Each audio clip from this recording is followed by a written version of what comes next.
Assalamualaikum warahmatullahi wabarakatuh. Anak-anakku yang saya sayangi dan saya banggakan, pada kesempatan pagi ini marilah kita mempelajari materi fikih, di antaranya yaitu tentang sholat Jumat. Anak-anak, yang perlu diketahui, apa pengertian sholat Jumat? Sholat Jumat adalah sholat 2 rakaat yang dikerjakan secara berjamaah pada waktu zuhur di hari Jumat. Itu adalah pengertian sholat Jumat. Berikutnya, hukum sholat Jumat. Anak-anak, apa sih hukum sholat Jumat bagi kita selaku orang Islam? Sholat Jumat hukumnya adalah fardu ain. Setelah kita mengetahui bahwa sholat Jumat hukumnya fardu ain, maka kita harus melaksanakan sholat Jumat. Anak-anak, materi berikutnya adalah ketentuan sholat Jumat. Ketentuan sholat Jumat harus memenuhi syarat wajib dan syarat sah sholat Jumat.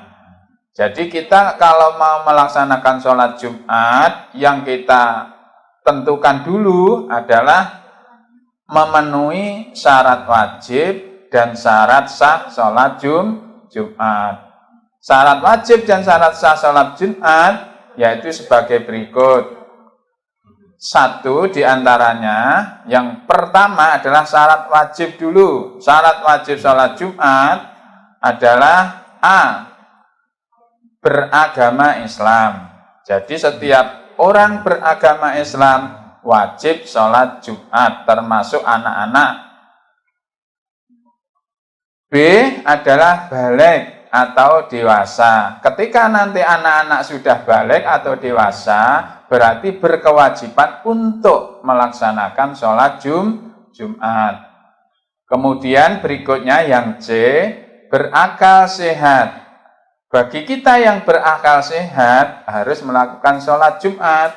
Apabila akal kita tidak sehat, terutama berarti kita nanti tidak afdal sholat Jumat kita. Untuk itu berakal sehat menjadi syarat wajib bagi kita untuk melaksanakan sholat Jumat. Berikutnya yang D, laki-laki. Yang E adalah sehat jasmani. Yang F adalah tidak ada halangan. Kemudian yang terakhir harus merdeka. Ada 7 poin tadi, yaitu syarat wajib sholat Jumat. Apabila kita sudah memenuhi 7 poin tadi, kita adalah wajib melaksanakan sholat Jumat. Sholat Jumat kita menjadi absah apabila apabila kita sudah mempunyai 7 syarat tersebut, syarat wajib tersebut. Sekarang yang kedua, yaitu syarat sah sholat Jumat. Anak-anak yang saya sayangi, sholat Jumat harus memenuhi syaratnya. Di antaranya syarat sah sholat Jumat yaitu harus dikerjakan pada waktu zuhur. Apabila hari Jumat tapi kita melaksanakan sholat Jumat tidak waktu luhur, berarti kita tidak absah, jadi kita tidak sah untuk melaksanakan sholat Jumat. Yang kedua yaitu harus dikerjakan secara berjamaah. Jadi anak-anak, sholat Jumat itu tidak boleh dikerjakan secara sendirian, harus berjamaah. Yang ketiga, harus didahului 2 khutbah. Tidak boleh setelah khutbah, tapi harus didahului 2 khutbah dulu. Berikutnya harus dikerjakan di tempat pemukiman atau di suatu tempat yang ditentukan atau di permukiman warga. Itu tadi syarat sah sholat Jumat. Ada 4, saya ulangi. Dikerjakan pada waktu zuhur, dikerjakan secara berjamaah, didahului 2 khutbah, dan terakhir dikerjakan di tempat yang sudah ditentukan. Berikutnya anak-anakku yang saya sayangi, amalan-amalan sunnah yang harus kita lakukan sebelum sholat Jumat. Apa sih amalan sunnah yang harus dikerjakan ketika sebelum sholat Jumat? Anak-anak harus tahu. Yang pertama, mandi sebelum sholat Jumat. Jadi sebelum sholat Jumat kita harus mandi terlebih dahulu. Itu adalah mandi adalah hukumnya sunnah ketika menjelang mau sholat Jumat. Maka di sini masuk amalan sunnah sebelum sholat Jumat.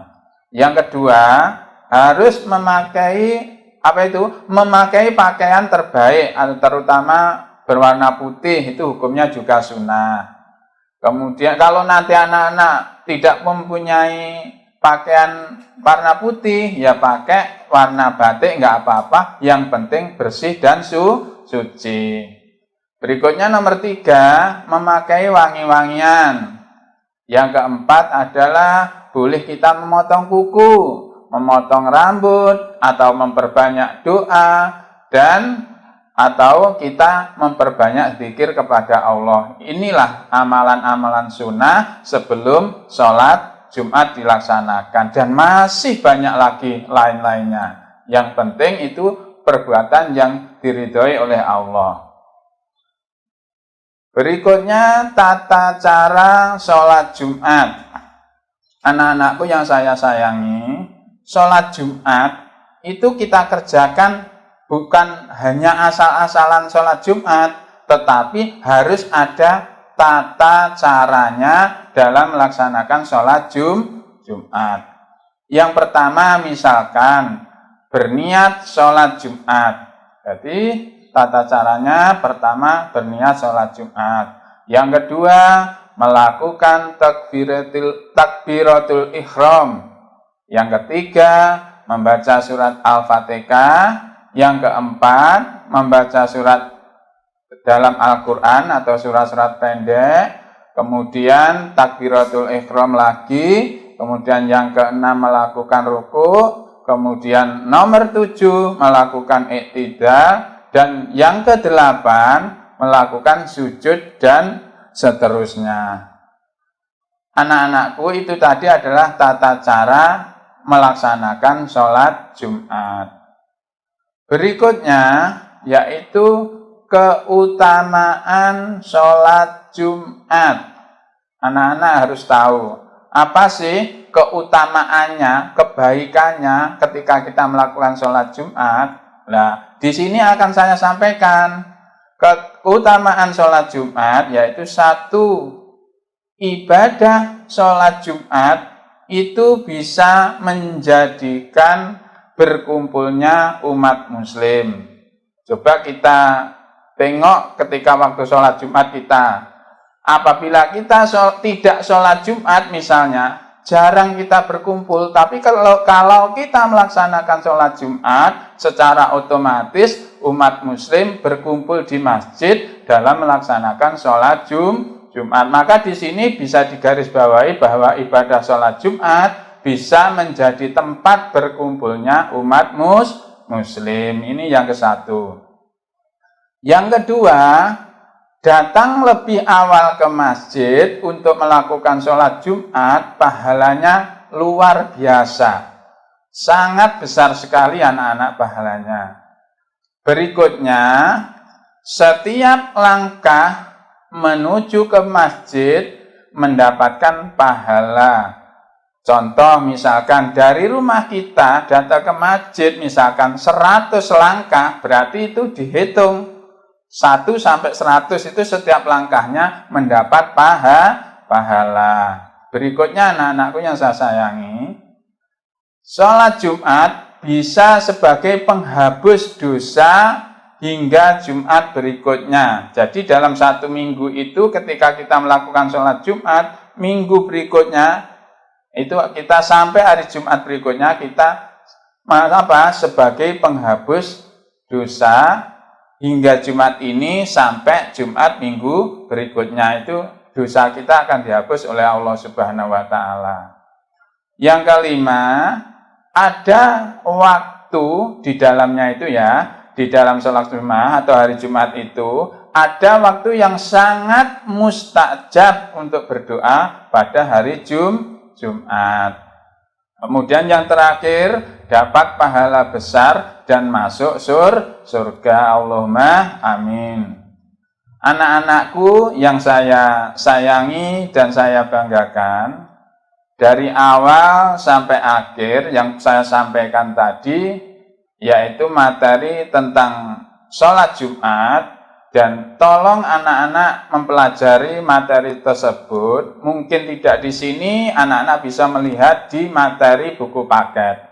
Untuk itu anak-anak saya minta untuk tingkatkan belajar di rumah, jangan lupa berdoa dan membantu orang tua, dan diefektifkan belajarnya supaya anak-anak di rumah tetap belajar, mendapat pahala dari Allah dan menjadikan anak yang berkah, manfaat fidini wa dunya wal akhirah. Dari saya akhiri sekian. Billahi taufiq wal hidayah. Wassalamualaikum warahmatullahi wabarakatuh.